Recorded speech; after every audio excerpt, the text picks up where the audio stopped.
This was your fault. I didn't want this. You were supposed to just be a daily with a couple fun little bolt-ons that I could just enjoy, and look what you've done. No, don't give me that look. You started this. When you decided to break down on the side of the road, it's not my fault. I didn't do it. Pish posh, we were barely even tuning. We were on the second revision of the tune, and you decided to just not want to work anymore. Everything we're about to do now is because of you. I just remember, I didn't want this. You brought me to do this. Now I have no choice. I have to make your insides your outsides, and then put your outsides back in your insides. See what you've done? If you guys have been following along for a while, you'll know my 2024 GR Corolla decided to off itself at 2,300 miles. Well, it didn't off itself completely, but I'm fairly certain the turbo on this died. I don't know. I haven't wanted to tear this car apart yet because I wanted to make sure I had everything here to be able to put it back together, because I don't like pushing cars around if I don't have to. So intermittently, about 2 months ago, I was driving the Corolla home. We were doing a little bit of bass tuning on the car. I think we're on the second revision of the tune. And I did a little baby, I'm calling it a little baby pull because it was only about a 60% throttle pull, not even like full chooch. And the car shut off. It died, it didn't want to turn back on. I was able to push it off the road, eventually get it started by feathering the throttle and holding it down. Car fired back up, I drove it home, I let it sit, I was very perplexed. I drove it back to the shop and we had no boost from up to 4,000 RPM. And then after 4,000 RPM, we had all of the boost. We also had low oil pressure at idle, and this could just be me being paranoid, but I'm pretty sure I can hear some type of knocking going on in the engine. I could be very paranoid on that because I did put the Veris pitch stop mount in this car when I was trying to fix it, which probably wasn't a smart idea now that I look back on it. But beside the point, the Corolla's on the lift. We're gonna be going ham on this car. Now the Corolla was only supposed to be my daily driver with a couple fun bolt-ons, maybe intake downpipe, and just enjoy the car. And then it had to break, and since I'm fairly confident it's the turbo, I was like, well, let's go ahead and get a bigger turbo. If we're doing a bigger turbo, well, we might as well do everything else. A clutch. If we're doing a clutch, we might as well get synchros for the transmission. If we're getting synchros for the transmission, we might as well build the engine. If we're building the engine, we might as well build the head with some cams, some rocker retainers, some valves, some valve guides, some valve stem seals, some valve springs, anything you can think of. I was like, well, if we're already doing that, we might as well get all the radium stuff they offer, a downpipe, a radiator, a Vulcan cut head gasket, and you know, we just went down the rabbit hole. So now we are going to be fully building my 2024 GR Corolla Circuit Edition with 2,300 miles on it. We're gonna see, I guess, just how far we can take this thing. With the upgraded synchros in the transmission, that means I can flat foot shift it, no issues, and actually have fun with the car. If we're gonna be making that much power out of a 3-cylinder, which I'm estimating this car being between 450, 500-ish. We'll see. We got a pure 550 turbo back there, which is an OEM turbo that is modified to have a bigger wheel and everything. The only other option really for this car was an RTEC or a Lamb Speed turbo. I originally bought the RTEC turbo for the Corolla, and then after I purchased it, the company I purchased it from was trying to hit me with some tariff charges. I said absolutely not. I'm not paying an additional cost after I already purchased the turbo a month ago. And the Lamb Speed kit is like $7 grand, and I didn't want to spend $7 grand on a turbo kit for the GR Corolla. So the pure 550 is a really, really good option. We actually picked this up from the guys at Off the Line Performance. They had one sitting there when we went to their party in May. So it's a modified GR Corolla turbo, bigger wheels, everything like that. We should be able to put down some good numbers with this. On the table here, we've got a Vulcan cut head gasket, billet work short shifter, gasket and seal kit, OTL intake manifold, and fuel rail. I don't know if we're gonna be using that quite yet. CP pistons, CP rods, SuperTech intake and Inconel exhaust valves, Deechworks 1100cc port injectors, Cusco's Synchro transmission upgrade for 1 through 6, so this is for all gears. Kelford cams, these are a little bit more on the aggressive side for what they offer. I bought some ACL bearings. I really hate ACL bearings, to be honest. These are like last resort, but it's the only option really for Corollas, unless I can get some OEM bearings, which I actually might order those now that I look at these. GSC valve spring kit, pure 550 turbo, radium fuel rail, coolant tank, and something else. I forget what that last one is. Turbo Smart blow-off valve, Lamb Speed head stud kit, Den's Toge, rocker retainer kit, GSC valve guides, GSC valve guide seal or GSC valve stem seals, X clutch, limit +1 downpipe, lamb speed oil baffle kit for the oil pan, CSF radiator. Installed on the Corolla already, we have an E-Venturi intake. We've got an OTL race series front mount intercooler, OTL intercooler piping, and a limit +1 oil cooler. So this thing should be pretty spicy by the time we're done with it. Now, before you start ripping out the engine in your Corolla, something you have to keep in mind is you have to get the AC discharged first. This is 1234YF as the refrigerant in these, and we're just gonna be unbolting the AC line from the compressor to be able to drop the engine out of the bottom. 1234YF is highly flammable and highly corrosive. If you just pop off the line and you let her rip like you shouldn't be doing, with R134, it will eat your paint. You have a chance of catching it on fire, and it's just go get it drained. Where we need to start on the Corolla is get the oil out, get the coolant out, get the gear oil out, because we are gonna be building that transmission. So obviously we need to get everything out of it. So let's start pulling fluids out of this thing. All of these under trays are gonna have to come off anyways to drop the engine out of the bottom. So what I'm gonna do, normally with the Subarus, you guys will see me just take all the hardware and throw it in a bag or a box. With this, I'm actually gonna label it so that way I know where it all goes. With this being my first time taking apart a GR Corolla, I'd like to have some sense of like, this goes here, that goes there type of thing. Pop clips, pop clips. It will be nice though, because all of this should come out really nice. Enough of the million pop clips up here. So I think I have to get this out to drain the radiator. Damn, that's a thick ass oil cooler, or intercooler. Looking at the car, I mean, it seems pretty easy to drop this thing out. I mean, it'll come straight out the bottom. Intercooler piping will have to come off. Oil cooler will have to get disconnected. Axles, I might drop those out. This rear subframe piece, I might drop that out. I don't know. When the moon hits your eyes, you are my pizza pie. Ooh, yeah, oil looks fucking beautiful. Like that.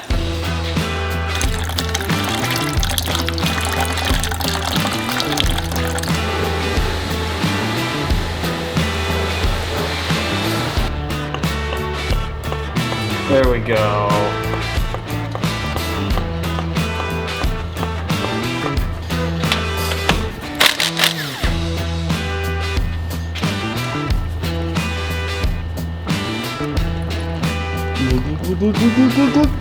Fluids drained out. I'm gonna start trying to figure out how to disassemble this. I've never done a Toyota before, to be honest. I mean, like you guys know, I mainly do Subarus, but there's typically the standard things you have to remove. Anything that connects the engine to the chassis has got to come off. So it's gonna be like intake, starter, ground, and power. Actually, I don't know about the ground. The power, engine mounts, fuel lines, any coolant lines, radiator hoses, little stuff that hold the engine to the actual chassis, we're gonna remove. I'm also gonna remove this tray. I'll probably remove the radiator since we have a CSF radiator going in here. There's really no point in me keeping it in there. It'll probably give me a little bit more room to be able to pull it out. I don't know if the bumper's gonna have to come off or not. We'll find out. Like I said, this is my first time, so we are learning together. So let me just kind of figure this out, because right now I have no idea what I'm doing.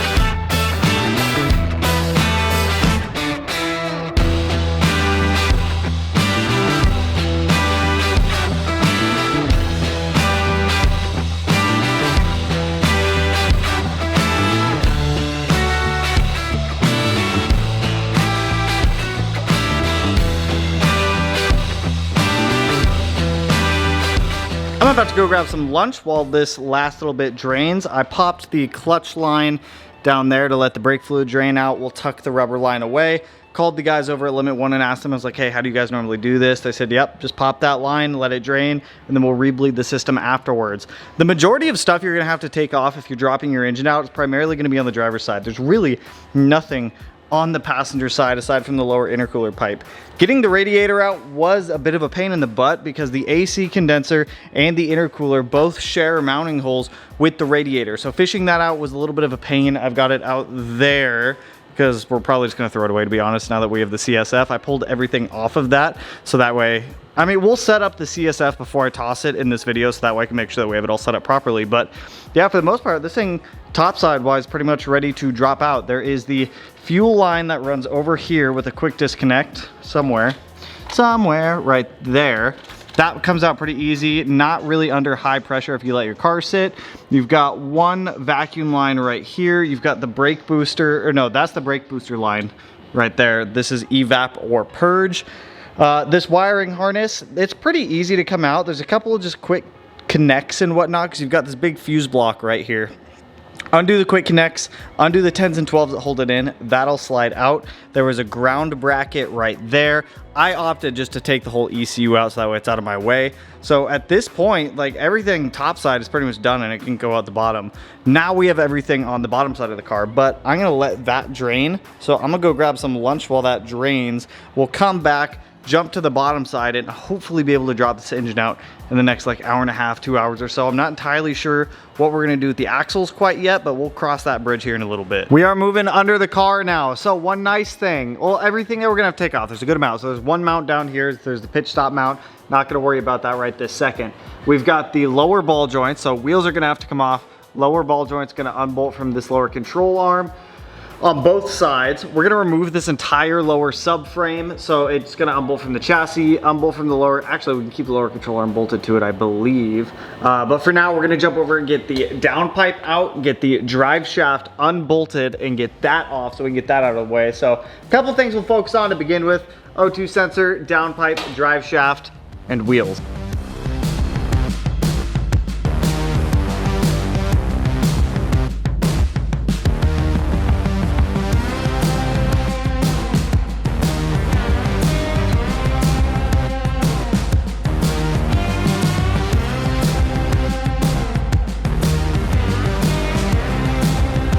At this point, I'm ready to take the subframe out.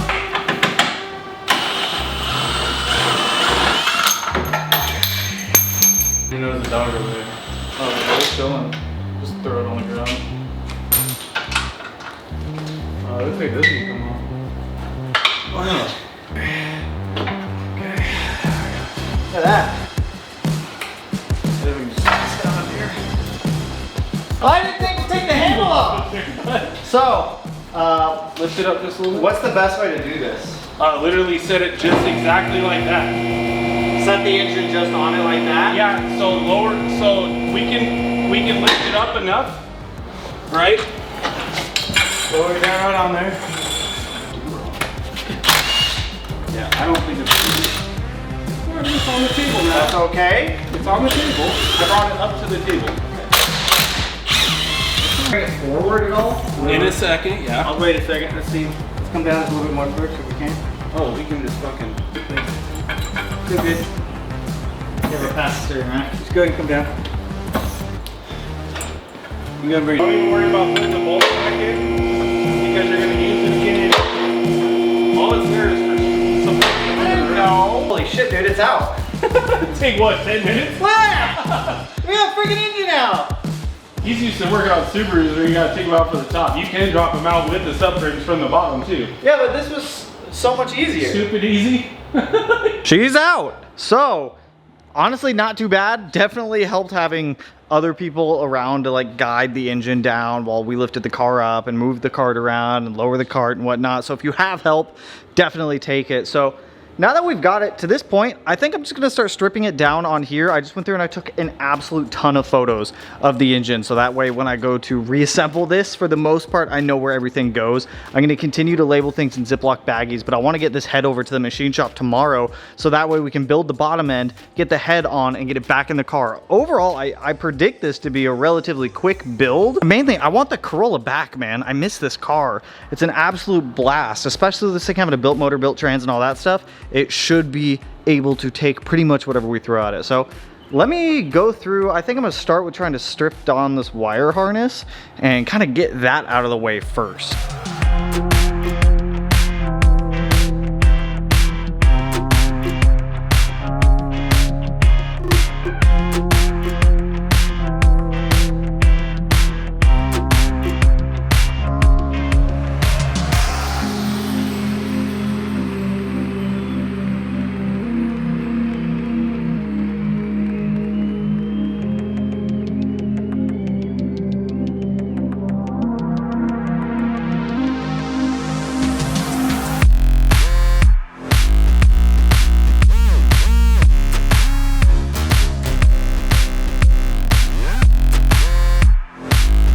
I stopped last night. We got the turbo and the exhaust manifold off on the backside. I got the engine wiring harness off. So this morning, I think I'm gonna tackle this section of the engine, getting the alternator, the water pump, the AC compressor, the tensioner, the crank pulley off, and then start working my way down this side to get the intake manifold, starter, oil cooler, all that off. And then we'll start pulling off the cylinder head. I have a set of heads ready for pickup at the machine shop, but I don't want to go there because it's about a 45-minute drive. And if I'm driving there, I might as well drop off a cylinder head also. So let's just get back into it and start tearing this down. Oop, that's a long hose for that. Where did that go? Went there and then it wrapped around. So let's start tearing this down some more to get this thing prepped to pull this head off. Still don't know the proper order to do all this, but it's all right, we'll figure it out. It's an engine, they all work the same.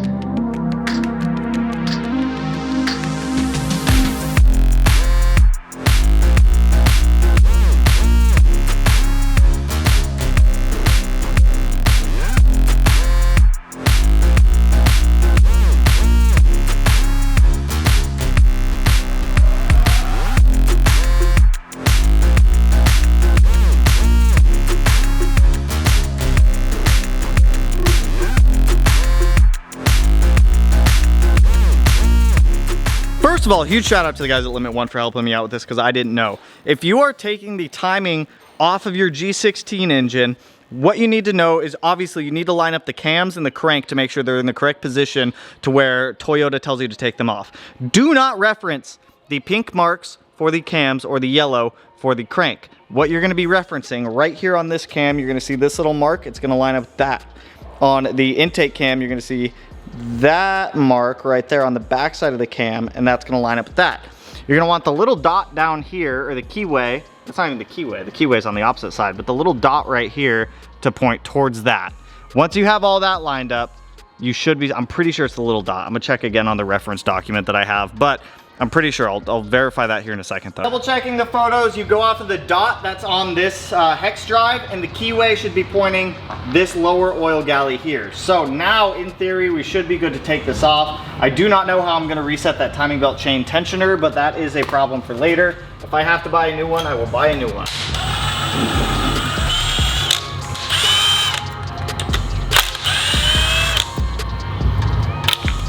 Oh.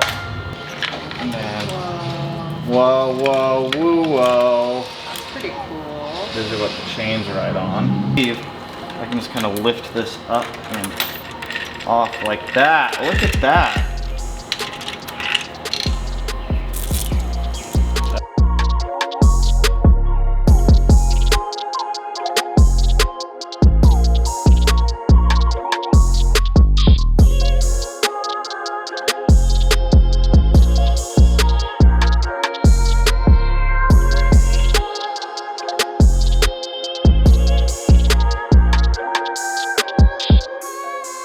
I've got the head off the engine and I pushed it in the corner because I'm not gonna tear it down anymore because I need a new short block.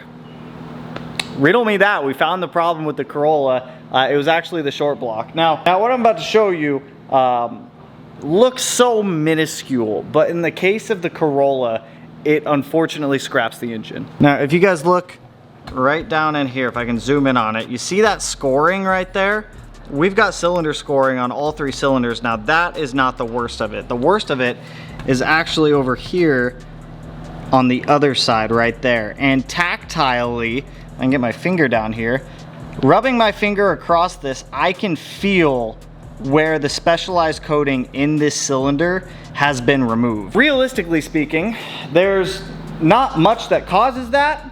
What I would attribute that to is a knock incident, which makes sense because keep in mind, I was e-tuning this car. I was on the 2nd revision of the tune. I did a 60% tip in, not even a full chooch pull. So I'm assuming that some type of knock event happened, causing cylinder scoring in all 3 cylinders, because the car bucked pretty freaking hard when this happened. And it makes sense why there's no boost. The rings are probably broken. No boost to 4,000 RPM. Maybe there's just enough boost pressure where it's leaking past the rings and not actually making positive pressure. Actually going to be working with JR Tuned on the Corolla. If you guys are familiar in the Subaru world, you'll know who JR Tuned is. He's going to be tuning the Corolla this time around. He's going to be e-tuning for us. We're going to strap the Corolla down on a dyno and let him have at it. He technically tuned my VBWX also. He did a phenomenal job on it. So I trust JR. I've talked to him in the past. Fantastic dude, great tuner. I'm kind of at an impasse on what I want to do. PRP makes a closed deck block for the car for about 2,800 bucks. I can get it from STM Tuned for 3,400 in the States.